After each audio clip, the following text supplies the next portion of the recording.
Alors, bonjour tout le monde. Bienvenue à notre 6e émission, la dernière de notre série. Bonjour Claude. Bonjour Marco. Qu'est-ce qu'on voit aujourd'hui, Claude? Eh bien, à date, on a vu plein de choses sur la photo. Alors, ces photos-là, il faut les retravailler si on veut qu'elles soient encore plus belles. Alors, on va voir ce qu'on appelle le pré-traitement et le traitement des images. OK. Donc, ça comprend quoi exactement? En gros, qu'est-ce qu'on retrouve là-dedans dans le pré-traitement et dans le traitement? Bon, c'est que souvent, on va penser que les belles images qu'on voit à la sortie, là, qu'on monte depuis tantôt, je veux dire, depuis les dernières émissions, que ça sort directement de l'appareil. Hein? Mais c'est pas le cas. Chaque image a peut-être 1, 2 ou 3 minutes et il va falloir empiler ou additionner ces images-là pour augmenter ce qu'on appelle le signal sur le bruit. Et c'est pour ça qu'il faut créer ce qu'on appelle des fichiers de calibration. Et ces fichiers de calibration-là vont faire que ça va nous aider à avoir une meilleure qualité d'image, mais ça, c'est ce qu'on va appeler le pré-traitement. Et le traitement, lui, ça va être le rehaussement des couleurs et du détail dans l'image. OK. Donc, les fichiers de calibration, c'est pour jouer sur le bruit? C'est sur le bruit électronique occasionné par, dans un premier temps, la caméra elle-même. OK. OK. Et souvent, plus tu vas exposer longtemps, plus que le bruit occasionné par la machine, par l'électronique même de la caméra, va être en cause pour tout ça. OK. Donc, on fait ça comment, Claude? Bon, bien, la première chose qu'il faut faire, on dit qu'on va pré-traiter les images. Alors, il faut faire de l'empilement et en vue de calibrer et aussi de calibrer les images. Alors, il existe des logiciels pour ça, hein, qui sont gratuits. C'est sûr qu'il y en a des logiciels payants et c'est quand même assez dispendieux. Mais on a la chance aujourd'hui d'avoir des logiciels accessibles pour tout le monde et de différents niveaux, mais gratuits. Alors, on pourra peut-être essayer d'évaluer chacun des logiciels pour voir, lequel peut-être qui est le plus avantageux pour nous autres. OK. Commençons par Describe Stacker. Oui, c'est bon. Alors, c'est un des plus populaires, hein, car il est extrêmement simple d'utilisation, vraiment pas compliqué. Il permet d'empiler puis de calibrer les images et permet aussi de traiter les images de façon efficace. Et il est en français. Bien, je veux dire, on peut l'avoir en français. Ensuite, eh bien, on a le logiciel Sequator. Lui, il est moins connu, mais quand même assez efficace. Puis, il empile, puis il calibre très, très bien les images. Ça, c'est pas un problème. Mais lui, sa force, c'est quand tu as un paysage à même ta photo et les étoiles dans le fond, eh bien, il permet de geler le paysage. OK. Parce que si tu prends une photo puis que la Terre se déplace, les étoiles vont être piquées, vont être uniques, sauf que le terrain, lui, on va voir un déplacement. Et ça fait que le terrain devient flou. Alors, lui, ce qu'il fait, c'est qu'il te permet de fixer le terrain, le paysage, et le paysage, c'est comme si tu avais pris juste une photo. Alors ça, c'est quand même super intéressant. Et il te permet de faire des combines, de faire des traînées d'étoiles. En tout cas, il permet de faire certaines choses intéressantes pour des situations bien particulières. Donc, finalement, il y en a un autre, le dernier, qui s'appelle Cyril. Oui, et Cyril, j'ai gardé pour la fin. Hein, on garde toujours les meilleurs pour la fin. Alors, c'est un logiciel qui est extrêmement complet. Et je dirais que c'est le meilleur des trois qu'on regarde aujourd'hui. C'est celui que tu préfères? C'est lui que j'utilise à peu près tout le temps. OK. Ça peut arriver des fois que c'est Equator ou l'autre, pour des cas particuliers que je vais les utiliser, mais celui que j'utilise à 95% du temps, c'est Cyril. Il permet l'empilement et le pré-traitement des images. Il permet même, lui, un certain traitement des images. Jusqu'à un certain point qu'il peut pratiquement remplacer Photoshop. Ça permet aussi de retirer les étoiles. Alors, OK. ça peut paraître un peu bizarre. Oui.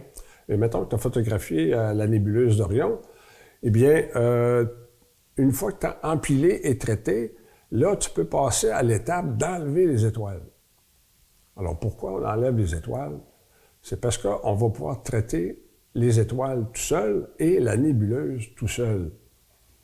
Et c'est un gros avantage parce que souvent, tu veux traiter les nébuleuses et tu vas affecter tes étoiles. Et vice-versa. Ouais.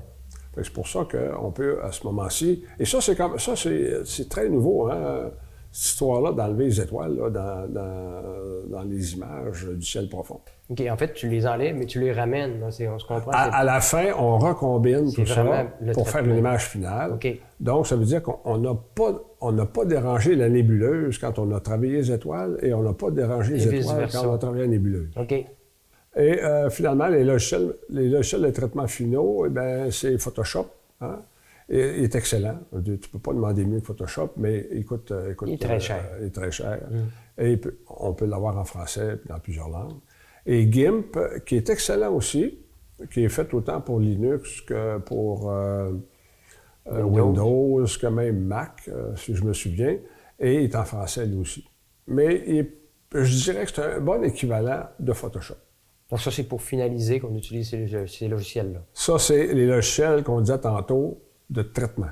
Pour finaliser l'image, pour la rehausser, pour la mettre plus brillante, rehausser la saturation des couleurs ou des choses comme ça. Et aussi, peut-être même, si ton image est comme trop bruitée, il y a certaines applications qu'on peut utiliser pour faire en sorte qu'elle est moins bruitée après.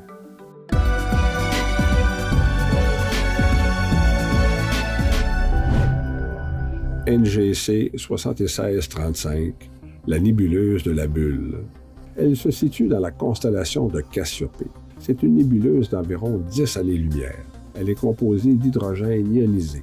L'ionisation est produite par la proximité d'une ou plusieurs étoiles très chaudes de type spectral O ou B, qui rayonnent fortement dans l'ultraviolet extrême, elle-même formée à partir du nuage.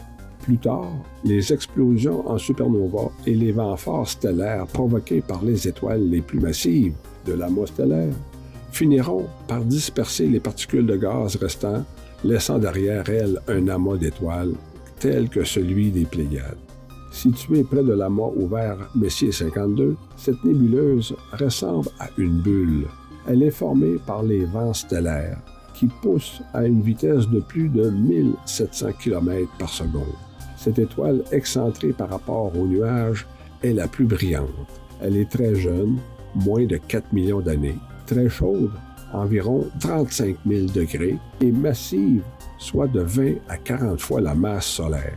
L'étoile n'est pas au centre car le nuage en expansion rencontre une région plus dense et plus froide sur un côté. Elle devrait exploser en supernova dans 10 à 20 millions d'années. Cette image fut prise en novembre 2023 dans un ciel de qualité moyen et l'ajout d'un filtre anti-pollution lumineuse était nécessaire et a nécessité 4 heures d'exposition. Quoi de mieux qu'une belle visite au planétarium pour admirer de près ces belles images du ciel profond prises ici même par nous à Saint-Félicien.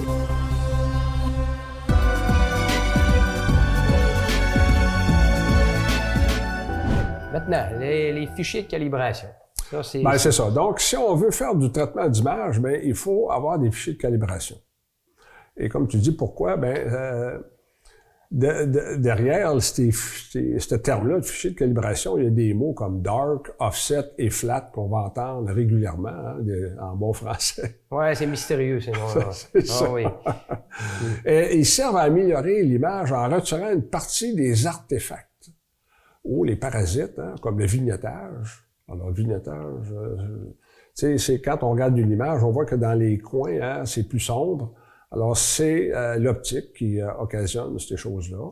Il peut y avoir des traces de poussière sur les capteurs ou encore même sur les lentilles internes, comme le réducteur de focale.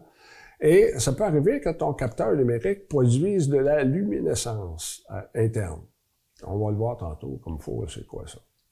OK. Fait qu'on va voir ensemble la façon de prendre ces photos-là, puis on va expliquer à quoi ça sert. OK. Alors, on va commencer par les dark, ou on pourrait appeler ça les noirs.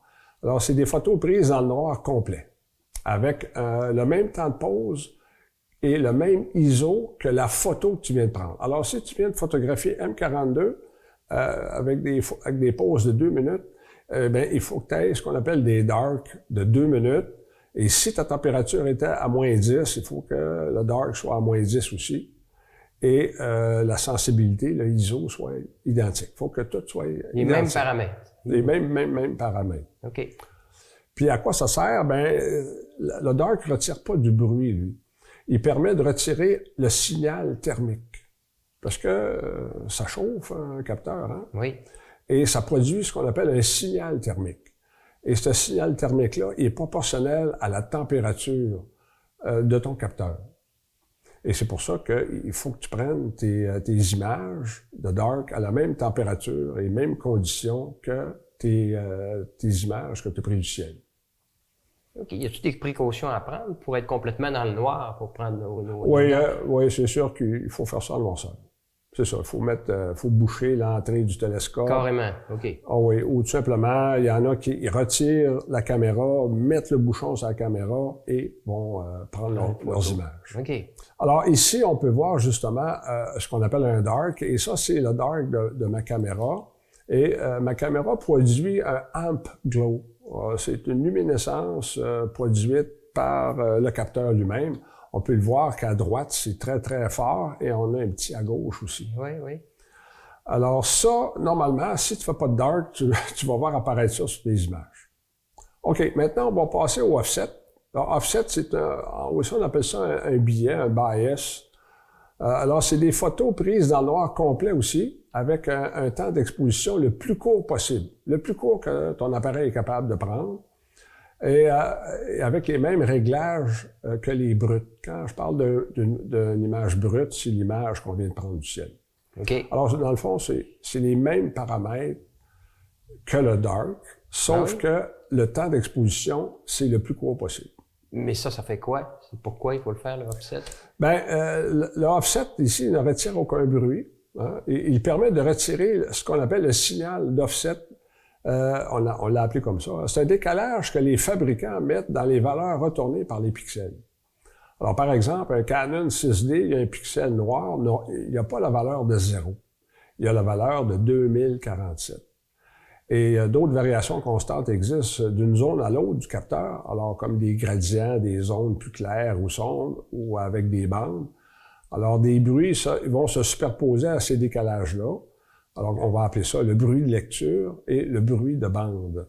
Alors, ça, c'est une image d'un offset, hein, c'est la noirceur totale. Le flat, le fameux flat, c'est probablement le fichier de calibration que le plus d'amateurs essayent d'éviter de faire.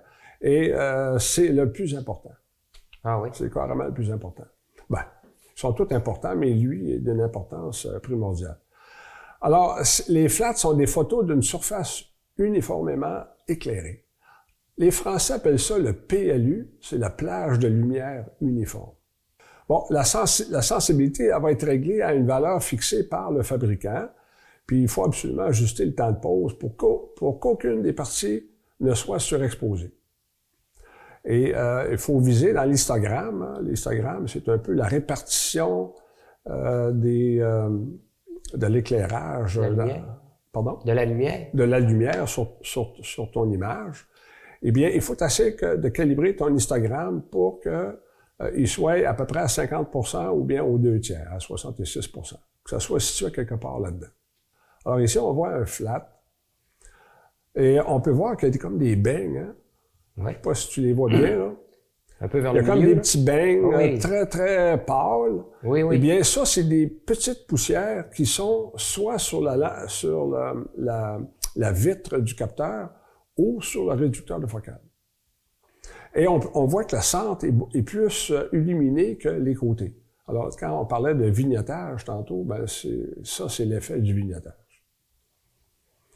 Alors, comment est-ce qu'on fait pour faire un flat? Alors, ce qu'on voit en bas ici, c'est un écran luminescent hein, qu'on peut acheter à peu de frais là, au magasin. Et ça va produire une lumière. Hein. Tu branches ça sur une petite batterie, puis ça produit une lumière et tu peux régler l'intensité. Une lumière blanche? Une lumière blanche. Alors, ici, complètement, on peut voir à la gauche, on voit il faut placer le télescope à la verticale. le plus possible. OK. Et après ça, on prend un petit gilet blanc, un T-shirt, et on le met par-dessus l'entrée du télescope. Et il faut s'assurer que tout est bien étiré. Il ne faut pas qu'il y ait de plis, des choses comme ça. Et après ça, bien, on met la plaque luminescente sur le haut de tout ça. On règle l'intensité à une valeur quelconque. Et c'est à ce moment-là qu'on entreprend de faire les flats. Et, eh bien, ce qu'il faut expliquer, c'est à quoi ça sert, ce flat-là. Bien, tous les petits défauts que tu as vus tout à l'heure sur le flat, hein, l'éclairage trop fort au centre, trop sombre dans les coins, les petits ronds un petit peu partout là sur l'image, eh bien ça va tout disparaître. Est-ce que c'est nécessaire de faire les calibrations à chaque sortie? Non, ben en fait, le offset, lui, tu peux le faire puis le garder pendant des mois. OK. Le dark, c'est la même chose. Si tu prends toujours les mêmes paramètres de température, de sensibilité et de temps d'exposition, tu peux réutiliser les mêmes tout le temps. OK. Par contre, le flat, lui, aussitôt que tu changes quelque chose dans ton train, ce qu'on appelle le train optique, autrement dit, entre l'entrée et l'arrivée de la lumière sur le capteur, s'il y a quelque chose qui a bougé moindrement, il faut que tu refasses tes flats.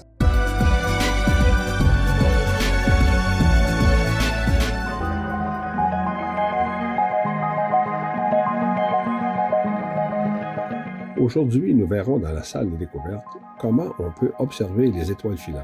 L'observation des étoiles filantes est plutôt facile à réaliser. Nous cherchons sur Internet ou sur une application de notre cellulaire la liste des pluies d'étoiles filantes avec les dates de visibilité. Puis, nous identifions un endroit loin des lumières nuisibles, tel qu'au planétarium. Ou encore, nous pouvons nous engager dans un projet d'observation semi-professionnel avec un groupe appelé le GMN.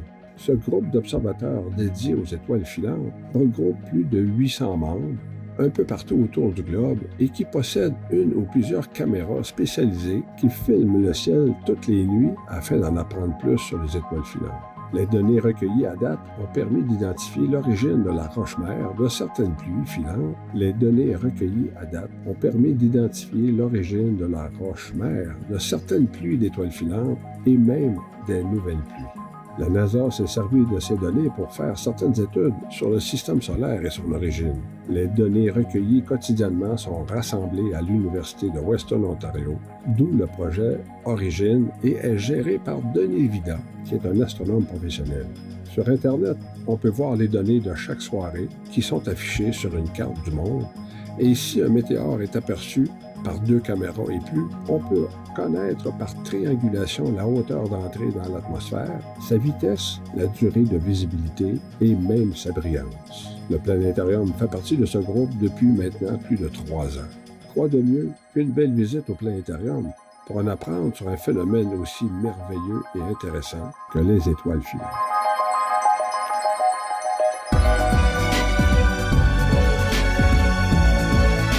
Alors, c'est ça qu'on va voir, le pré-traitement. Bien, la première étape du pré-traitement, c'est le logiciel exécute une calibration qui s'applique. OK? Alors, c'est le offset, le dark et le flat qu'il va appliquer à chacune des images. OK. Alors, quand tu lances ton opération, là, tu dis, OK, je lance mon pré-traitement, c'est ça qu'il va faire. Une fois qu'il a fait ça, il va empiler les images. Alors, on peut se poser la question, est-ce que c'est vraiment nécessaire d'appliquer le offset, le dark puis le flat? Ben c'est ça. On a vu à quoi ça ressemble, les fichiers. Hein? Le plus évident, c'est le flat. Si tu n'enlèves pas le flat et si ta caméra fait ce qu'on appelle un amp glow, ben la luminescence qu'on a vu, hein, les espèces de lumière là, sur le côté, ben les 2 principaux fichiers utilisés dans le pré-traitement, c'est le dark et le flat. Parce que sans ça, ça va apparaître sur ton image. Donc ici, on va regarder une image c'est la tête de cheval dans la constellation d'Orion. C'est le résultat de 150 minutes d'intégration ou le temps de pause. Et l'image n'a pas été calibrée. Alors, voici ce que ça donne. Alors, on peut voir en haut à droite, hein, justement, comme une espèce de petit éclairage bleu, filamenteux. Ben ça, c'est notre amp glow qu'on peut voir là. Et je ne sais pas si à la télévision, on est capable de bien voir l'image, mais on voit les espèces de ronds que le flat nous a montré tout à l'heure. On voyait les beignes tantôt. Il y a quelques beignes, on les voit plus ou moins, mais ils sont là. Et l'autre chose, c'est que le centre est plus lumineux un peu que les bords. Alors maintenant, j'ai traité l'image, mais j'ai mis le mauvais dark. OK? Alors tu là, on tout. Oui, c'est ça. Ouais. Alors ici, on voit que, oups, là, l'image est vraiment pas comme tantôt. Hein? Ici, on voit que le centre est comme flou, lumineux un petit peu. Mais quand on a appliqué le flat puis le dark, même si c'est pas le bon dark, on voit que la luminescence à droite en haut est moins forte. Oui. Mais par contre, le reste de l'image est beaucoup plus uniforme. Alors déjà là, on a une amélioration importante.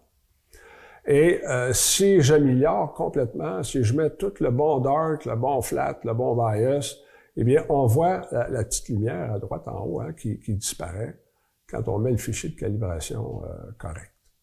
Et ici, ben, on voit l'image terminée, pré-traitée et traitée avec Photoshop. Alors, on voit quand même une bonne différence. Là, hein? Si on regarde celle-là, qui est palette, puis là, on la met dans Photoshop, puis on applique certaines choses, bien là, on voit que vraiment, la couleur est rehaussée. On peut aller voir les étoiles aussi. Les étoiles sont colorées, parce que les étoiles ne sont pas toutes blanches. Hein? Ils ont toutes sortes de couleurs. Et je montre ici, une photo de 3 minutes. Tu sais, quand tantôt, je disais que c'est une série de 150 minutes, mais c'était une série de 150 minutes avec des photos de 3 minutes. OK. Alors ça, c'est une image de 3 minutes non traitée. OK. Maintenant, on va parler du live stacking.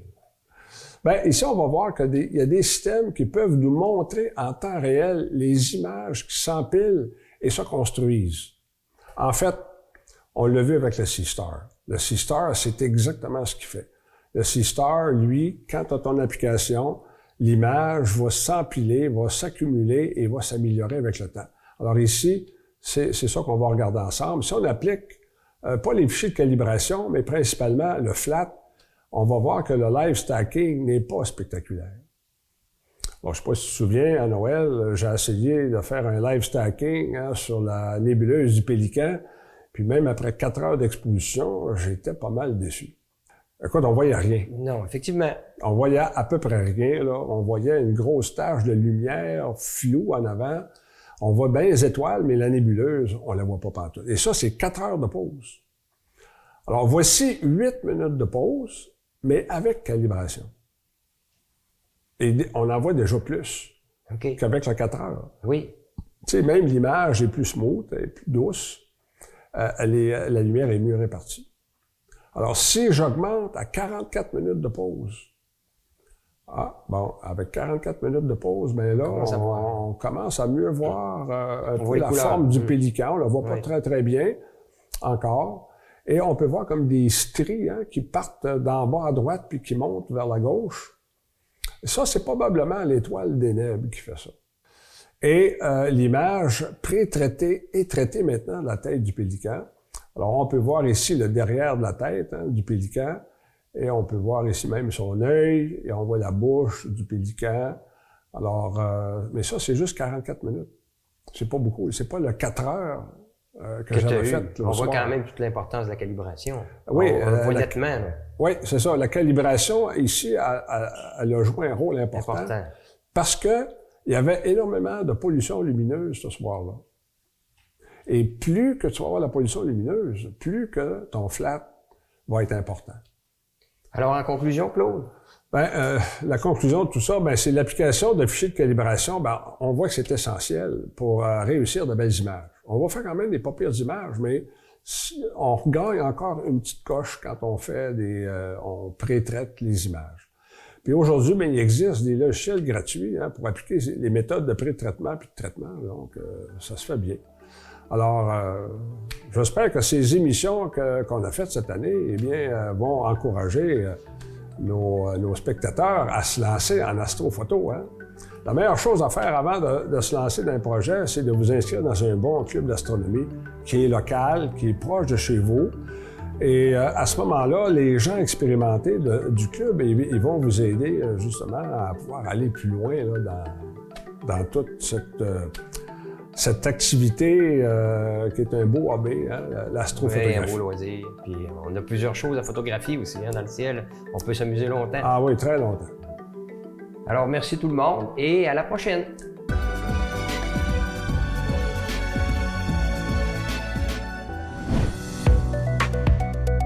L'Observatoire européen austral ESO est en train d'ériger un bâtiment de 80 mètres de hauteur et de 88 mètres de diamètre qui abritera ce qui deviendra le plus grand télescope optique de l'histoire et le restera vraisemblablement pendant plusieurs décennies.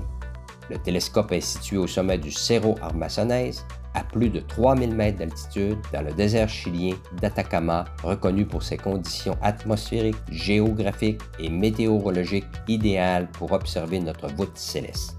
L'Extremely Large Telescope, ELT, est un télescope au sol révolutionnaire qui sera doté d'un miroir principal asphérique de 39 mètres de diamètre aligné au nanomètre. Ce sera le plus grand télescope au monde en lumière visible et infrarouge, l'œil le plus grand du monde braqué sur le ciel. Il sera constitué d'une mosaïque de 798 segments hexagonaux, équivalent à une surface collectrice de quasi 1000 mètres carrés.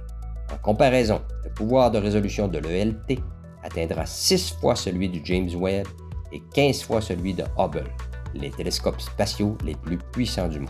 Prévu pour commencer les observations scientifiques en 2028, l'ELT s'attaquera à des questions de l'astronomie telles que: sommes-nous seuls dans l'univers? Les lois de la physique sont-elles universelles? Comment les premières étoiles et galaxies se sont-elles formées? Il changera radicalement ce que nous savons de notre univers et nous amènera à repenser notre place dans le cosmos.